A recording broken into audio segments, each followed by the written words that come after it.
Ladies and gents, welcome back. In the interest of not being discriminated against, some people are putting themselves in the position to be discriminated against. More of that at the end of the video, so stick around for that. But we have already got Pride Month. The whole entire month of June is Gay Pride Month. But that wasn't enough. Let's have another day in May. People recognize International Day Against Homophobia, Biphobia, and Transphobia. May 17th marks International Day Against Homophobia, Biphobia, Transphobia, a day that recognizes the violence and discrimination experienced by lesbian, gay, bisexual, transgender, intersex people, and all other people with diverse, because we could not fit it in this text. There's a big, long list of things that they have, expressions and characteristics. The date was chosen to commemorate the World Health Organization's decision in 1990 to classify homosexuality as a mental disorder. Wow, World Health Organization, very woke of you. Now, what is this for? Well, it's just another day. It's just another day. But as I pointed out on Twitter, lol, biphobia, this is a new term I've never heard of. Newsflash, nobody cares about what you do in your intimate life. People only ask that you act civilized in public, just as is as expected of everyone else.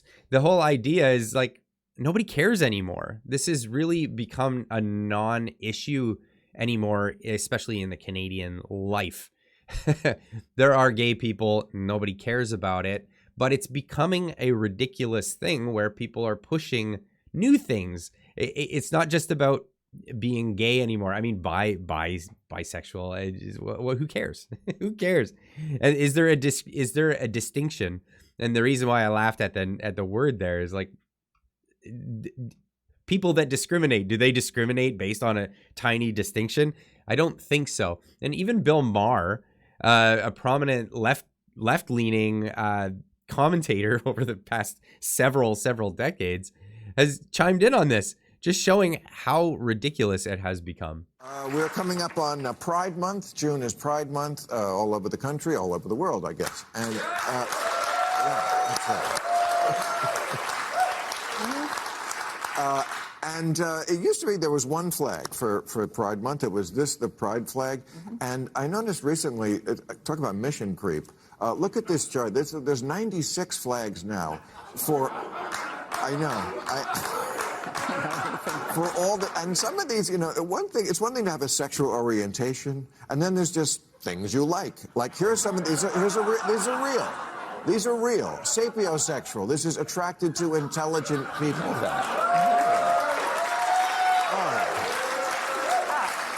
The funny part about this that he doesn't mention is this has nothing to do with gay. I mean, straight people could be this. So are straight people included in the LGBT, A, B, C, D, E, F, G?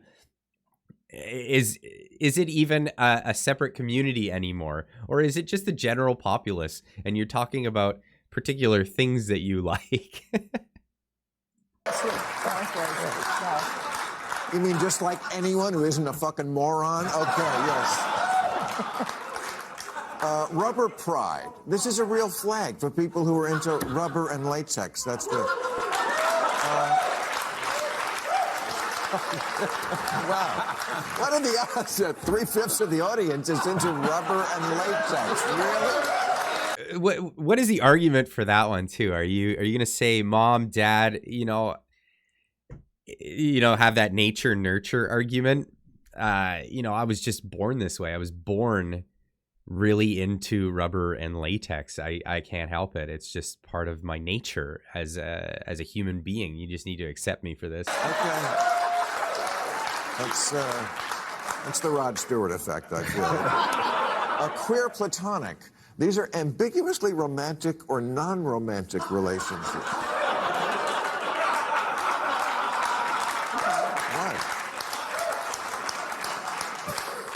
I think we used to call that marriage, but anyway, that's funny right there. And then romantics, romantic attraction without desire for reciprocity, whatever that word is. Reciprocation. I think they just spend more time on grammar and less on gender, but I don't even know what that means. I don't think those people should get a flag. I swear to God. I think we should throw them out of the UN. Anyway, but we feel at real time here that... Okay, well, I'll get into a bit of this after. So there is a lot. There is a lot now. So it's gone from just regular, the gay pride, and just the whole point of it was accept people for the fact that they're attracted to the same sex, and okay, whatever. And then it was like, well, sometimes they're attracted to the same sex and sometimes they're not. Well then that's a non sequitur, just like whatever, who cares? And now it's this stuff. The fetish community has a whole set of flags for themselves, gender identification flags, of which they're not even all listed here. I think there's like 72 genders at this point. There's maybe even more. I think maybe there's more than than virgins at the gates of heaven for Muslims or whatever it is. LGBT symbols and flags. So these are just more symbols of other stuff. Oh yeah, nationalism is a terrible thing unless you're a gay nationalist. Apparently, you can wear your national pride as long as you're holding your same-sex partner's hand, or maybe even not anymore, because you can have an opposite-sex partner and still be considered gay somehow. This is it's all becoming so confusing anymore, and Bill Maher wanted to add a few more to the flag collection. This is not enough. I'm sorry, we feel are being very exclusionary to some other groups who should be represented. Would you like to see their flags? We have some of their flags. For example, why isn't there a flag for quasi-homosexuals, women who are turned on by gay hunchbacks? Should get a flag.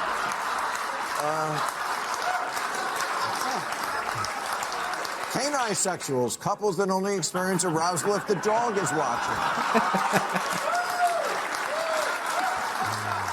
Unbelievable. Should get a flag. Retrosexuals, these are cisgender women who always end up fucking the DJ at a wedding. Okay, I'll leave a link to in the description down below for all of this whole clip. But I wanted to get into this because, it gets so ridiculous. Even the polyamorous flag is a flag with pi, the pi symbol. Polyamorous being people who believe in polygamy. It's not even a sexuality. It's just it's being in Old Testament styles. Anyway, yeah, pi. So the symbol for wanting multiple partners is 3.14 apparently. That's news to me. But yeah, then it gets into pronouns, and pronouns are now bilingual apparently in Canada. So she, her, la, literally saw this on an Ontario ministry email signature. Honestly, la.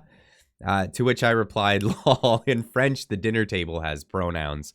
But this brings us into, well, the problem with this is discrimination that comes because of people's behavior. So when people behave a certain way, then people don't want them around. And that's typically what happens, especially when it comes to hiring practices in associations, businesses. When people come walking in and they look a certain way, you're going to get discrimination on hiring practices because of the litigious nature of individuals who tend to look like this. And I'm not saying that this individual is going to sue you, but someone who sue you might look like this individual is what I'm getting at. And litigious nature, and what I mean by that is the number of lawsuits that are happening in businesses, especially in Canada, when individuals are mispronounced. And if you're unfamiliar with this concept, mispronouncing somebody is the act of accidentally saying he to a guy who identifies as something else and has told you previously that they don't want to be called he, him. They want whatever other made up pronouns that, anyone can make up on the spot. And And it doesn't have to do with the way they appear. It has everything to do with the way they as an individual feel. And if you go against this, then you could be breaking the law in Canada. And that's the true sense about it. Now, what have people been doing in real terms to cope with this issue of people being so litigious about their feelings? People will see this coming and just say nope. Or, I mean, not even say no, say thanks for handing me your resume, crumple in the trash. And that's really what's going on. It's if you want to get rid of discrimination, the way of doing it isn't by labeling yourself a victim and then suing everybody under the sun because of your feelings. So anyway, that's the takeaway that I have from this whole situation. Anyone who happens to be, you know, like the same sex or whatever, and that's your proclivities, I've got nothing against you. There's nothing wrong with that. I mean, that's your life, and you live your life the way you want to live. It's when people shove this stuff down everybody else's throats, that's when conflict happens, and that's what we see happening these days. So let me know how you think about this. Leave a comment down in the comment section down below. Express yourself in the comments. I'm sure there's going to be a hearty debate down there this time. But yeah, let me know what you think. Other than that, I've got nothing left for you on this subject. We'll talk to you in the next video. And as always, keep on trucking.